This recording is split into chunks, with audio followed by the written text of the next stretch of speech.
Genesis. Panimula. Ang pamagat na Genesis ay mula sa salitang Griego na ang kahulugan ay pasimula. Masasabing ito ay aklat ng pasimula sapagkat isinasalaysay sa aklat na ito ang paglikha sa sandaigdigan, ang pinagmula ng sangkatauhan, ng kasalanan at ng paghihirap sa sanlibutan, at ang paraan ng Diyos sa pakikitungo sa sangkatauhan. Gayon din naman ang pinagmula ng bansang Israel ay binibigyan diin sa aklat na ito. Chapter 1. Ang kasaysayan ng paglikha. Nang pasimula ay nilikha ng Diyos ang langit at ang lupa. Ang lupa ay walang hugis o anyo. Dilim ang bumabalot sa kalaliman at kumikilos ang Espiritu ng Diyos sa ibabaw ng tubig. Sinabi ng Diyos, magkaroon ng liwanag, at nagkaroon nga. Nasihan ng Diyos nang ito'y mamasdan. Pinagbukod niya ang liwanag at ang dilim. Ang liwanag ay tinawag niyang araw, at ang dilim naman ay tinawag na gabi. Lumipas ang gabi at sumapit ang umaga, iyon ang unang araw. Sinabi ng Diyos, magkaroon ng kalawakang maghahati sa tubig upang ito'y magkahiwalay. At nangyari ito. Ginawa ng Diyos na pumagitan ng kalawakan sa tubig na nasa itaas at sa tubig na nasa ibaba. Langit ang itinawag niya sa kalawakan. Lumipas ang gabi at sumapit ang umaga, iyon ang ikalawang araw. Sinabi ng Diyos, magsama-sama sa isang dako ang tubig sa silong ng langit upang lumitaw ang lupa. At nangyari nga ito. Tinawag niyang lupa ang tuyong bahagi at dagat naman ang nagsama-samang tubig. Nasiyahan siya nang ito'y mamasdan. Pagkatapos, sinabi ng Diyos, magkaroon sa lupa ng lahat ng uri ng tumutubong halamang nagkakabinhi at mga punong namumunga. At nangyari ito. Tumubo nga sa lupa ang gayong mga halaman. Nasiyahan siya nang ito'y mamasdan. Lumipas ang gabi at sumapit ang umaga, iyon ang ikatlong araw. Sinabi ng Diyos, magkaroon ng mga tanglaw sa langit upang mabukod ang araw sa gabi. Ito ang magiging batayan sa bilang ng mga araw, taon at kapistahan. Mula sa langit, ang mga ito'y magbibigay ng liwanag sa daigdig. At gayon nga ang nangyari. Nilikha ng Diyos ang dalawang malalaking tanglaw, ang araw upang magbigay liwanag sa maghapon, at ang buwan upang tumanglaw kung gabi. Nilikha rin niya ang mga bituin. Inilagay niya sa langit ang mga tanglaw na ito upang magbigay ng liwanag sa daigdig. Tumanglaw kung araw at gabi, at magbukod sa liwanag at dilim. Nasiyahan ng Diyos nang ito'y kanyang mamasdan. Lumipas ang gabi at sumapit ang umaga, iyon ang ikaapat na araw. Sinabi ng Diyos, magkaroon sa tubig ng maraming bagay na may buhay, at magkaroon din ng mga ibon sa himpapawid. Nilikha ng Diyos ang mga dambuhala sa dagat, at lahat ng bagay na nabubuhay sa tubig. Gayon din ang lahat ng uri ng ibon. Nasiyahan ng Diyos nang ito'y mamasdan. Pinagpala niya ang mga ito at sinabi, magpakarami ang lahat ng bagay na nabubuhay sa tubig at punuin ang karagatan. Magpakarami rin ang mga ibon at punuin ang daigdig.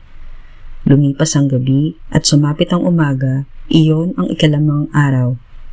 Sinabi ng Diyos, magkaroon ng lahat ng uri ng hayop sa lupa, maaamo, maiilap, malalaki at maliliit.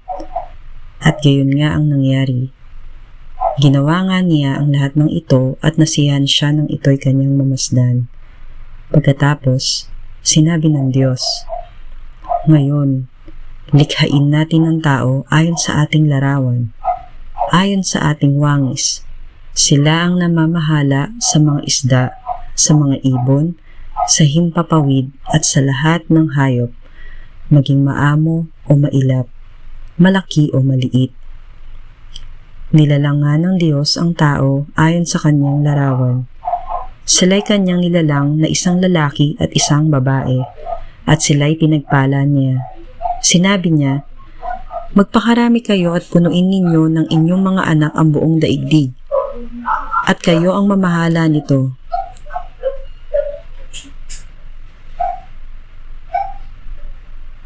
Binibigyan ko kayo ng kapangyarihan sa mga isda sa tubig, sa mga ibon sa himpapawid, at sa lahat ng mga hayop na nasa ibabaw ng lupa.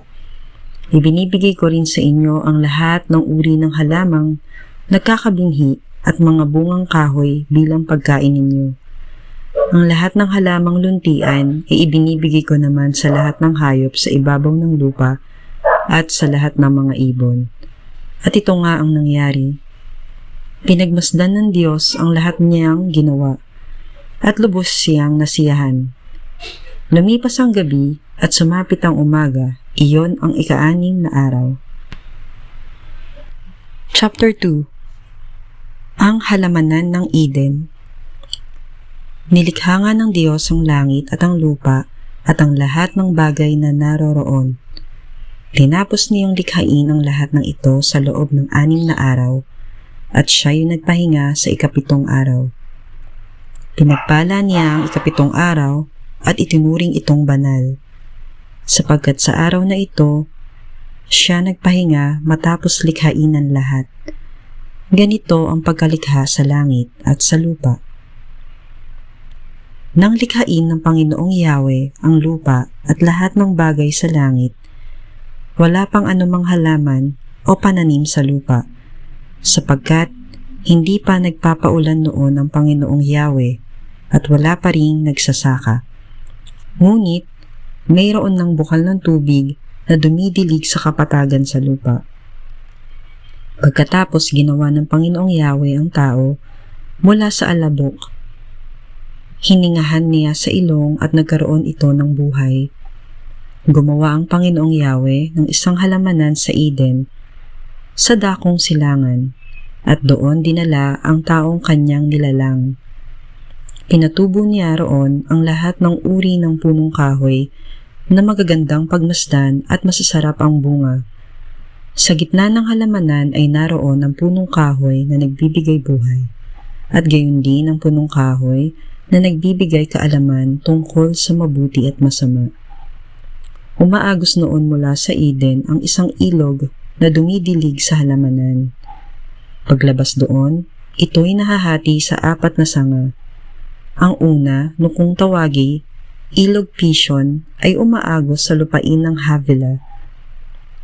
Lantay ang ginto roon at marami ring bedelyo at batong onise. Ang ikalawang sanga ng ilog na tinawag na Manggihon ay umaagos sa lupain ng Ethiopia. Ilog Tigris naman ang tawag sa ikatlong sanga, at umaagos naman ito sa silangan ng Assyria. Ang ika-4 na sanga ng ilog ay ang Euphrates. Inilagay ng Panginoong Yahweh ang tao sa halamanan ng Eden upang ito'y pagyamanin at pangalagaan.